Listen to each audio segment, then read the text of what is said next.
लक्षात घ्या, हे जसं दोषांच्या बाबतीतला अतिशय बघावा लागतो, तसं स्तुती करताना गुणांचा अतिशय बघावा लागतो. गुणही आपल्या जवळ आहे. आपल्याकडे काही गुण नाहीत असं नाही, आहेत ना. सत्व रज तम या तिन्हींनी बनलेलं आपलं जीवन, आपला देह, कधीतरी सत्व गुणाचं प्राबल्य निर्माण होईलच की नाही आपल्या ठिकाणी. आम्ही काही सात्विक नाही आहोत का? आहोत ना. आमच्या अंतःकरणामध्ये कधी ना कधीतरी कुणा ना कुणाबद्दल तरी परोपकाराची भावना कधीच निर्माण झाली नाही का? झाली ना आतापर्यंत. आम्ही कधी ना कधी कुणाला ना कुणाला तरी अभय दिलंय का नाही? दिलंय ना आतापर्यंत. आम्ही कधी ना कधीतरी कोणताही हेतू मनात नसताना कुणाला तरी अन्न दिलंय का नाही आतापर्यंत? दिलंय ना. मग आम्ही काय फक्त दोषाचेच पुतळे आहोत काय? आमच्या ठिकाणी गुणही आहे, पण आमच्या गुणाची चर्चा पुराण करत नाहीत ना महाराज. आमच्या गुणाची चर्चा उपनिषद करत नाहीत ना. आमच्या गुणाची चर्चा ज्ञानोबाराय करत नाहीत ना. 16वा अध्याय काढा ना आपण. दैवासुर संपद विभाग योग म्हणून जो 16वा अध्याय ज्ञानेश्वरीमध्ये येतो. मी गीतेचं बोलत नाही आता, मी ज्ञानेश्वरीतलं बोलतोय. आणि या 16व्या अध्यायामध्ये ज्या 26 दैवी गुणांचा ज्ञानोबारायांनी विस्तार केला, या 26च्या 26 गुणांकरता एका ठिकाणी तरी ज्ञानोबारायांनी माणसाचं उदाहरण दिलंय का? मला दाखवा. झाडाचं दिलंय, आकाशाचं दिलंय, पाण्याचं दिलंय, वायूचं दिलंय, वृक्षाचं दिलंय, पण माणसाचं उदाहरण गुणाकरता दिलंय असं झालंय का कधी? कधीच दिसणार नाही. तुम्ही या निमित्तानं तरी 16वा अध्याय वाचा, बघा ना काढून. माणसाचं उदाहरण ज्ञानोबाराय देत नाहीत. बरं गुण नाहीत का? आहेत ना, पण गुणाचा अतिशय नसेल तर ज्ञानोबाराय तुकोबाराय आपली चर्चा करणार नाही. मग कोण गातं? अरे गुणाचा अतिशय त्याला त्याच्या ठिकाणी माना, ज्याची चर्चा उपनिषद करतात, ज्याची चर्चा ज्ञानोबाराय करतात, ज्याची चर्चा पुराण करतात. संतांची कीर्ती गायली पुराणी, पुराणामध्ये संतांची कीर्ती गायली जाते. सामान्य नाही महाराज, हो सामान्य नाही. आपण नेहमी सांगतो, मला विस्तार करायचा नाही. वाऱ्या हाती माप चाले सज्जनाचे, कीर्तिमुख त्याचे नारा. अरे अनुभवामृताचा पहिला श्लोक हो, पहिला श्लोक. ज्ञानोबाराय आपल्या सद्गुरूंच्या संबंधानं काय बोलतात त्याचा विचार करा. यदक्षरमनाख्येयम आनंदम मज केवलम श्रीमन्निवृत्तीनाथ इति ख्यातम दैवतमाश्रये. ज्ञानोबाराय बोलतात इति ख्यातम. ख्यात शब्द वापरला, ख्यात प्रसिद्ध. जय जय वो शुद्धे उदारे प्रसिद्धे. प्रसिद्ध म्हणजे काय? रोज ज्याच्याबद्दल वर्तमानपत्रात बातम्या येतात तो प्रसिद्ध नाही. प्रसिद्ध त्याला म्हणत नाहीत. अहो काय माणूस, रोज वर्तमानपत्रात बातम्या आहेत. आज इथं चोरी केली, उद्या तिथं दरोडा टाकला, तिथं आज तिकडचं पाकिट मारलं, रोज बातम्या आहेत. हा प्रसिद्ध आहे का? प्रसिद्ध त्याला म्हणत नाहीत, ख्यात त्याला म्हणत नाहीत. अरे ज्याच्या गुणांची चर्चा उपनिषद करतात त्याला प्रसिद्ध म्हणतात. ज्याच्या गुणांची चर्चा शास्त्र करतं, संत करतात, तुकोबाराय करतात, त्याला प्रसिद्ध म्हणतात, त्याला ख्यात म्हणतात. अतिशय असावा लागतो. गुणांचा अतिशय आणि दोषांचा अतिशय नसता केलेली निंदा अथवा स्तुती हा अर्थवाद ठरत असेल तर संत महात्म्यांच्या विधानामध्ये कधीही अर्थवाद नसतो. हे आपण लक्षात घेतलं पाहिजे. मग स्तुती करताना सुद्धा त्यांच्या ठिकाणी काही अतिशय असावा, काही विशेष असावा. संतांची स्तुती करायची आहे ना. संत कसे, ज्ञानोबाराय कसे होते? तुमच्या माझ्यासारखे होते. झाली का स्तुती? तुकोबाराय कसे होते? तुमच्या माझ्यासारखे संसार करणारे होते. ही स्तुती आहे का? काही विशेष सांगा ना. आणि स्तुती करता जो अतिशय सांगितला जातो संतांच्या संबंधानं, तो 3 प्रकारामध्ये विचारात घ्यावा लागतो. एकतर ते अलौकिक असावेत, 2 त्यांच्या ठिकाणी अपूर्वता असावी, आणि 3 त्यांच्या ठिकाणी अद्वितीयता असावी. तर तो अतिशय होतो आणि तो स्तुतीला पात्र होतो. विठ्ठला विठ्ठला.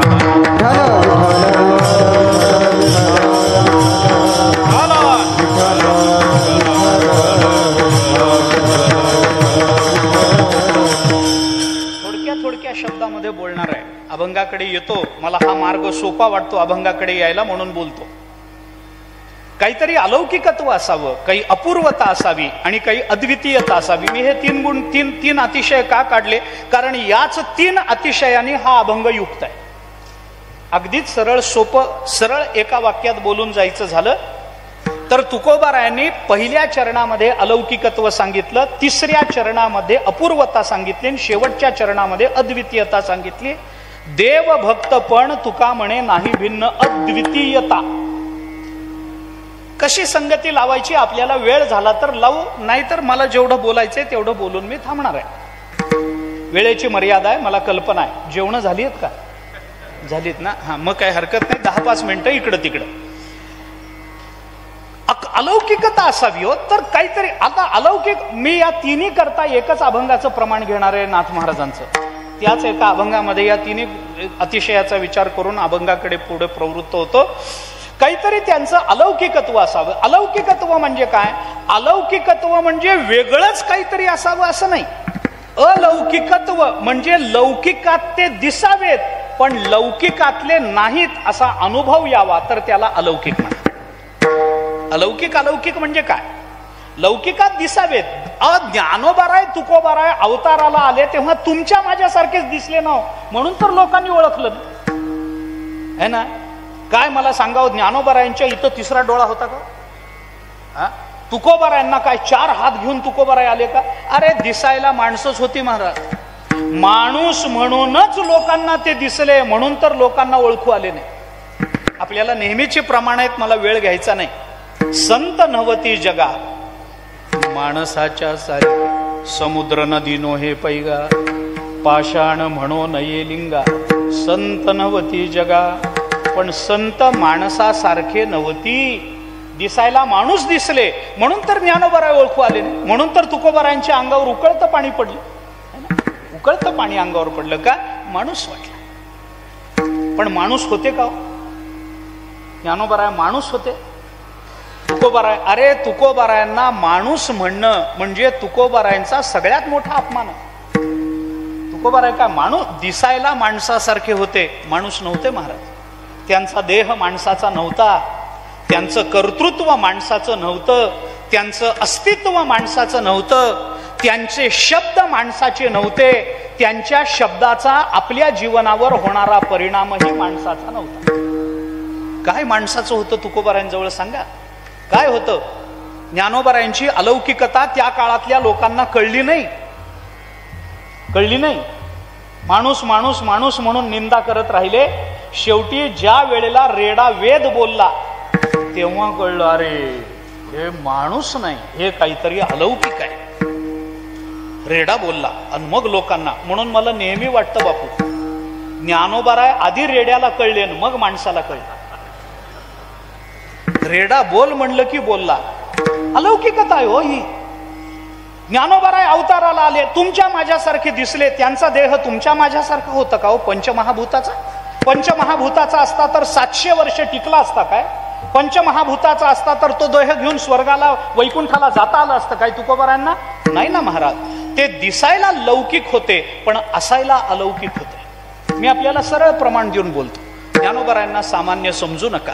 कैवल्याचा पुतळा प्रकटला भूतळा, कैवल्याचा पुतळा प्रकटला भूतळा, कैवल्याचा पुतळा प्रकटला भूतळा, कैवल्याचा पुतळा प्रकटला भूतळा. चैतन्याचा दिवाळा ज्ञानोबा माझा, चैतन्याचा दिवाळा ज्ञानोबा माझा, चैतन्याचा दिवाळा ज्ञानोबा माझा, चैतन्याचा दिवाळा ज्ञानोबा माझा. साधकाचा माय बाप दरुशने हरिताप, साधकाचा माय बाप दरुशने हरिताप, साधकाचा माय बाप दरुशने हरिताप, साधकाचा माय बाप दरुशने हरिताप. कैवल्याचा पुतळा प्रगटा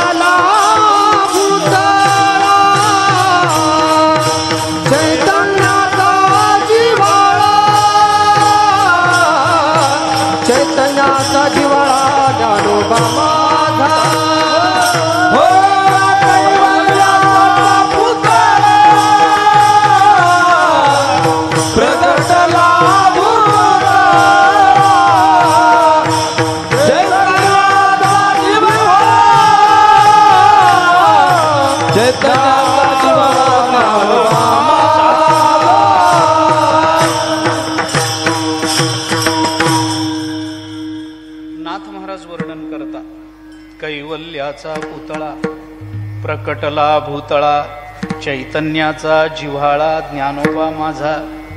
पुतळा लौकिक आहे, कैवल्याचा पुतळा अलौकिक आहे.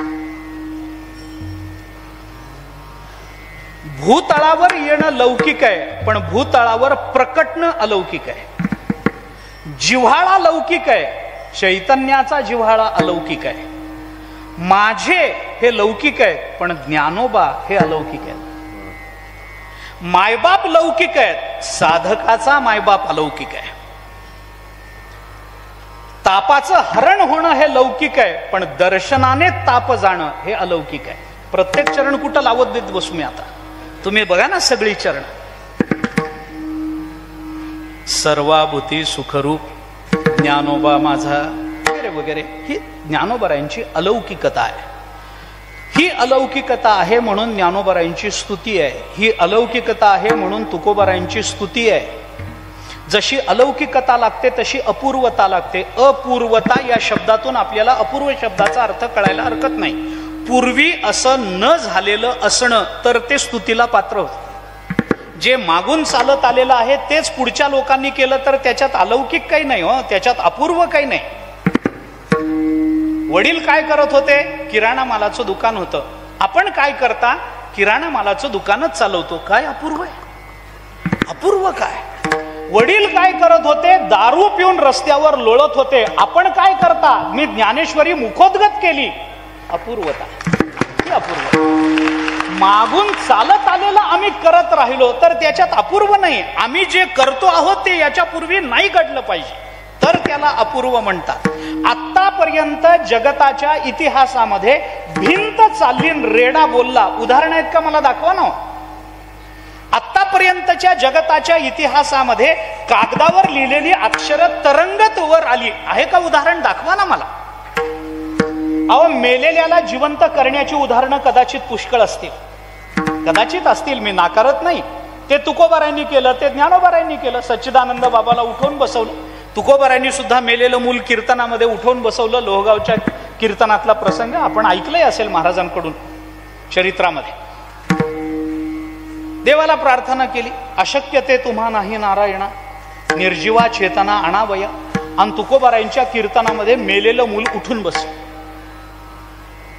फरक कसा आहे बघा ना. तुकोबारायांसारख्यांच्या कीर्तनामध्ये मेलेले उठून बसत होते.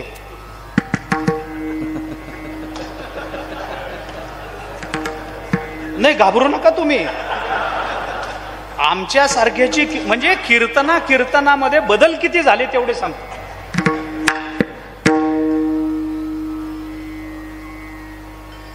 मेले माणूस जित उठवील, कैसा वासुदेव बोलतो बोल, गुळगुळा वाजती टाळ, कैसा वासुदेव. आपण नेहमी म्हणतो ना, रोज म्हणतो ना, मेले माणूस जित उठवील. कदाचित पुष्कळ ठिकाणी घडलं असेल, मी नाकारत नाही. परंतु भिंत चालल्याचं उदाहरण दाखवावं. आधी दाखवा म्हणत नाही, नंतरही दाखवावं. 700 वर्षात, 700 वर्षात म्हणत नाही. इथून पुढं कधी होईल भिंत चालल मला सांगा. कितीदा चालली भिंत? एकदाच, एकदा, 10दा नाही. ज्या ज्ञानोबारायांनी भिंत चालवली ना बापू, तेच ज्ञानोबाराय नामदेवरायांना घेऊन पंजाबच्या घुमांपर्यंत गेले. आपल्याला इतिहास माहिती आहे. तीर्थावळी प्रकरण, आपण तीर्थयात्रा प्रकरण बघा सगळं नामदेवरायांचं. तेच ज्ञानोबाराय ज्यांनी भिंत चालवली, तेच ज्ञानोबाराय नामदेवरायांना घेऊन पंजाब पर्यंत चालत गेले. कशाला चालत जायचं? भिंत होती की नाही? नामदेवरायांना भिंतीवर डबल सीट घ्यायचं आणि भिंतीला म्हणायचं चल बाई. भिंत चालली नसती काय? चालली असते ना. पण ज्ञानोबारायांनी हे उद्योग केले नाहीत. हे उद्योग केले नाही. का केले नाहीत याचा विचार करा. ही अपूर्वता आहे. चालविली जड भिंती, हरली चांगयाची भ्रांती, मोक्ष मार्गेचा संगाती ज्ञानोबा माझा. रेड्यामुखी वेद बोलविला, गर्वद्विजांचा हरिला, शांती रूपे प्रकटला ज्ञानोबा माझा. अपूर्वता आहे. आणि अपूर्वतेबरोबर येते ती अद्वितीयता असते. अद्वितीयता म्हणजे दुसरं नसणं, ही अद्वितीयता नाही. दुसरं असणं पण तसं नसणं, ही अद्वितीयता. ओके, प्रमाण म्हणून सांगतो, मला अडकायचं नाही याच्यामध्ये. प्रमाण म्हणून सांगतो. गीतेवर आतापर्यंत या भारत देशामध्ये किती टीका झाल्या याची मोजदाद नाही. अनेक भाषांमधून झाल्या, अनेक विद्वानांकडून झाल्या, अनेक मतमतांतराच्या टीका झाल्या. गीतेवर भाष्य केल्याशिवाय आचार्य होता येतच नाही. त्यामुळे सर्व आचार्यांच्या गीतेवर टीका आहे. जगद्गुरु शंकराचार्यांपासून ते लोकमान्य टिळकांपर्यंत मराठीमध्ये आपल्याला गीता दिसते. विनोबा भावेंपर्यंत, गीताईपर्यंत आपण आलो तरी आपल्याला गीतेवरचं भाष्य, गीतेवरच्या टीका दिसून येतात. मी नाकारत नाही, कुणाचाच अधिकार मला नाकारायचा नाही. सगळेच मोठे नाही ते मुनयो भ्रांतः सर्वज्ञत्वात् तेषाम, या न्यायानं सर्वज्ञ सगळेच आहेत. गीतेवर अनेक टीका झाल्या, गीतेवर अनेक भाष्य झाली, वेगवेगळ्या विचारांनी झाली, वेगवेगळ्या शब्दातून झाली, वेगवेगळ्या भूमिकेतून झाली. पण ही सगळी भाष्य एका बाजूला आणि ज्ञानेश्वरी एका बाजूला आहे ना, आहे का नाही सांगा? ज्ञानेश्वरी एका बाजूला. सगळी भाष्य, मी भाष्य करणाऱ्यांना कमी लेखत नाही, बरं मला क्षमा करा, आपण मी त्यांना कमी लेखत नाहीये. पण मला ज्ञानोबारायांचं मोठेपण सांगताना जर कुणाला कमीपणा द्यावा लागत असेल तर ते पाप भोगायला मी तयार आहे का? गीता अनेक टीका झाल्या, पण ज्ञानेश्वरी सारखी टीका नाही.